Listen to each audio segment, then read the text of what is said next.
And with that, before I invite our Vice President, our great Vice President, and Gene Scalia to speak, we'll take a few questions, and then I'm going back into negotiations on oil and on airlines. Yeah, please.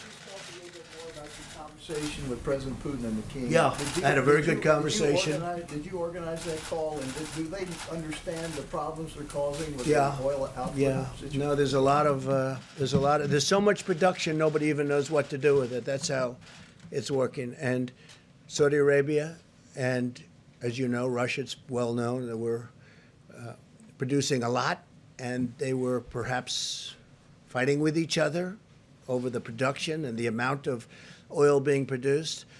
And frankly, there's not enough room to even store it. Our storage is now full, going to be very soon. Our strategic national storage is, I said, this is a great time to fill it up, load it up with oil that frankly is at pricing that nobody's ever seen before. I don't think we've seen this probably since the 1950s. That was with big dollars. So we'll see what happens. The conversation was very good. They're getting close to a deal. That's OPEC and many other countries outside of OPEC, and we'll see what happens. Are they still fighting with each No, other? I think they were getting along very well. We had a very good call. I think it was a very good call. We're going to see what happens, but it was a very good call. They'll probably announce something either today or tomorrow, one way or the other. Could be good, could be not so good, but I think one way or the other. Go ahead, Jim. Yeah, Mr. President, how could the administration discuss the possibility of reopening the country when the administration does not have an adequate nationwide testing system for this virus? Don't you need a nationwide testing No. system for the virus before you reopen the We have a country? great testing system. We have the best, right now, the best testing system in the world. But there are certain People can't get sections. tests right now. There are certain sections in the country that are in phenomenal shape already. Other sections are coming online, other sections are going down. And we, in addition to that, are giving out millions of tests, and every day we're doing it exponentially. We're picking up, and what we'll be doing in the very near future is going to certain areas of our country and do massive testing.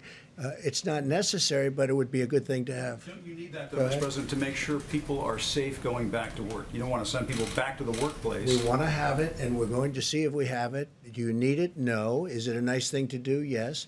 We're talking about 325 million people, and that's not going to happen, as you can imagine. And no, it would never happen with anyone else either. Other countries do it, but they do it in a limited form. We'll probably be the leader of the pack. Please. Mr. President, what do you say to the 16 million Americans, more than 16 million Americans who have lost their jobs in the last 3 weeks, in fear that the economy won't just bounce back, like you said? Well, I think the economy is going to do very well. Now, that's just my feeling. It's a strong feeling. I've had good, proper feelings about a lot of things over the years, and I think we're going to do well. We're doing it looks like we're at the lower end of the curve in terms of death, which is a terrible word, a terrible dark word that we've experienced like nobody's ever seen before in this country. I mean, we have numbers that are terrible, but when you look at the lower levels of 100, lower prediction levels of 100, 120,000 to 220,000, or if we did nothing, up to 2.2 million people, we're looking at a much lower level than the level of, I hope, than the level of 100,000. So we're going to see. We're going to have to. You can never do anything about the people that lost their loved ones and lost their friends, and I mean the great friendships. And I'm not sure a lot of people will ever be the same, but I think our country, from an economic standpoint, will end up being stronger than ever. We have tremendous stimulus. We have tremendous stimulus plans. We have things in the works that are going to really, I think, fire the country. I think that what's going to happen is we're going to have a big bounce rather than a small bounce. But we will be back, and I think, honestly, I think our country is going to be back from an economic standpoint. Again, you can never replace the people that were lost, and to their families, certainly you can never do a thing like that. But we will have succeeded in many ways, hopefully keeping the number way below our minimum numbers, and also from an economic standpoint. You know, we met with the mental health people today, and that takes this is taking a tremendous toll mentally on a lot of people. And I think we're going to open up strong. I think we're going to open up very successfully. And I'd like to say even more successfully than before. Please. Thank you, Mr. President. Oil is trading today at about $23 a barrel Yeah. in New York.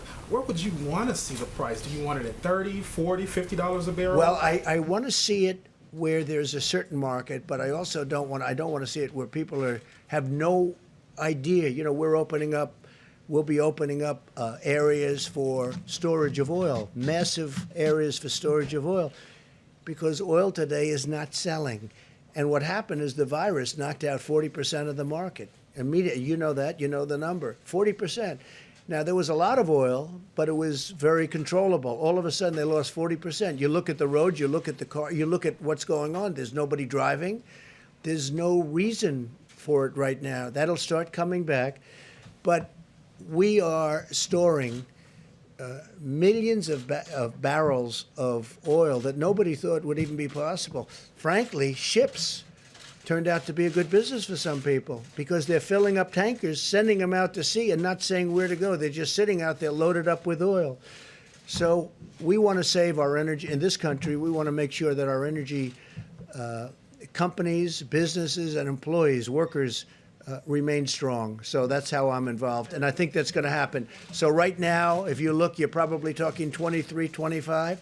If they announce a deal, we can get it up. We need a minimum number so the companies don't go out of business. So they're not going to lay off all of these energy workers who are important to our country.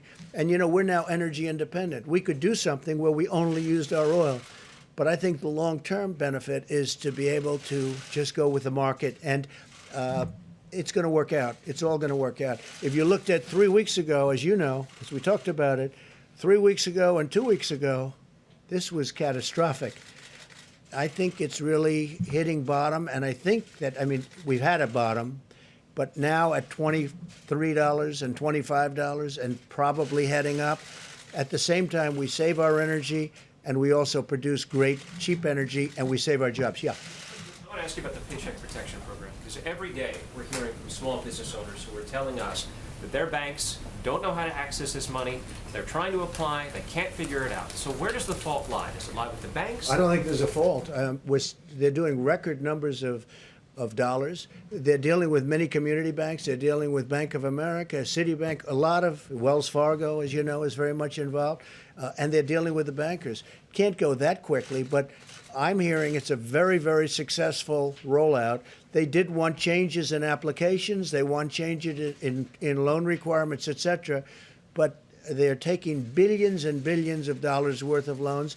And in the very near future, the banks will be relieving the money. They'll be paying out the money. Yeah, please. Sure. Are you still expecting the USMCA to take effect on July 1st? And considering the fact that the auto industry is hurting these days, are you ready to postpone the Well, we have a application of the deal. new rules? Yeah, the deal is with Canada. The deal is with Mexico. We have a deal. And obviously, the deal is different from the standpoint that production will be lower. But we have a deal. It's a signed deal. It's a deal that's one of the worst deals that we've ever had was NAFTA, one of the worst trade deals ever made by any country anywhere. We'll be terminating that. And the new deal is a great deal for our country. So that's something. Now, again, we get hit by the virus, and we'll see where that all goes. But certainly car production is going to be down for a little while.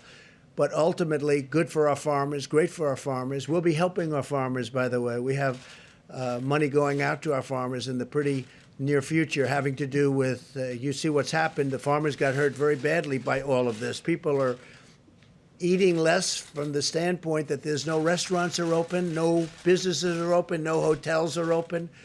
They'll start to come back. But we're going to be helping out our farmers. Yeah, please. Postpone the new auto ahead. regulations. Thank you, sir. Phil Weigman, Real Clear Politics. Earlier, you mentioned Project Skybridge, and we're hearing that through that project, a lot of the PPE that was sent out to other countries is coming back to this country. Do you know when we'll be able to bring a majority of that back? And then, are you frustrated that USAID allowed a lot of that aid to go out the door in the first place? Should they have brought it back? No, I'm not, before? because we're in very good shape. You'll be speaking with Mike Pence about this in a little while. You look at the hospitals, you look at what's going on. Yesterday I spoke with the governor of Louisiana. I'm saying, do you think we need that extra 1,000 beds that we're in the process of building? We are really in good shape. You're not hearing people are needing ventilators much. In fact, we're going to start helping other countries with ventilators. We're going to end up having a lot of ventilators for future should something happen for hospitals, ideally to keep and have. But no, I think we're in very, very good shape. We have calls with governors all the time, and the governor's in very good shape now. We have sent billions and billions and billions of dollars between ventilators, equipment, protective equipment, masks.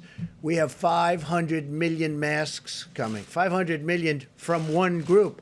500. It'll be 300 million and 200 million over a short period of time. No, I think we're in very good shape. Please. President, speaking of testing, some experts, including Scott Gottlieb, have talked about 750,000 tests per week being needed before the economy is opened. Can you address that? Do you agree with those numbers? If not, how many tests per week do you think we should have before the economy is open? I don't like sir? using the word needed because I don't think it's needed, but I think we're going to try and hit a number like that. That's a very high number, but we're going to be trying to hit it.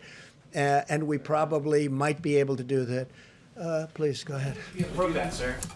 Go ahead, please. Thank you, Mr. President. Today, the Democrats pushed for more rescue money for states and hospitals, which are complaining that they need it to fight the coronavirus pandemic. Do you think hospitals and states need this money? Would you support I do, something and like I that? do support something, but I support it for the next phase. It's much simpler in the next phase, whether that phase is infrastructure or whatever. So I'm going to leave you now with Mike Pence and with Eugene Scalia, and if you would, I look forward to seeing you tomorrow. We'll see you tomorrow. We have I think, a lot of very big news to report. We've had a tremendous day between, I believe, what's happening with the energy industry, and I believe what's happening with airlines. I look forward to seeing you. Thank you very much, everybody. Thank you. You still have not gotten the evidence of widespread voter fraud.